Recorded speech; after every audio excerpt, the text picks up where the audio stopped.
Hi friends, இன்றைக்கி என்ன பார்க்க போகிறோம்னா புளி மிளகாய். அதுக்கு வெங்காயம், புளி, மிளகாய், 2-3 பல் பூண்டு இடித்து வச்சுக்கணும். ஒரு கடாயில் நல்லெண்ணெய் ஊற்றிக்கோங்க, அது நல்லா டேஸ்ட்டாக இருக்கும். கடுகு, 2-3 வெந்தயம், கருவேப்பிலை எல்லாம் போட்டு நல்லா வதக்கிக்கோங்க. லைட்டாக ஜீரகம் போடலாம். பச்சை மிளகாய் நல்லா வதக்கிக்கோங்க. ஃபஸ்ட்டு நல்லா எண்ணெயிலேயே சுருளை வதக்கணும். நல்லா வதங்கினதுக்கப்புறம் நம்ம சின்ன வெங்காயம் தான் நான் ஆட் பண்ணணும். நல்லா நேராக நறுக்கின சின்ன வெங்காயம், இதையும் நல்லா சுருளாக வதக்கிக்கோங்க.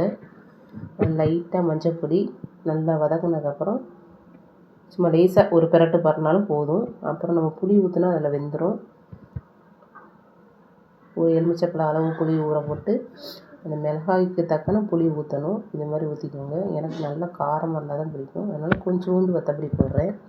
இது நல்லா சுண்டி வரணும். இந்த மாதிரி போடுங்க. கொதிக்கும் போது இந்த மாதிரி மல்லித்தலை கட் பண்ணி போட்டு விடுங்க. நல்லா இந்த மாதிரி கொதிக்கணும். சலன்னு இந்த மாதிரி ஊறுகாய் கண்டஸ்டன்ட்டுக்கு வரணும். நல்லா இந்த மாதிரி கொலன்னு கட்டியாக அல்வா மாதிரி இந்த மாதிரி சுண்டி எண்ணெய் பிரிஞ்சு வர்ற அளவுக்கு வதக்குங்க. புளி மிளகாய் செம்ம டேஸ்ட்டாக இருக்கும். இது சாப்பாடோட பழைய கஞ்சோட சாப்பிட்டா அவ்வளோ அருமையாக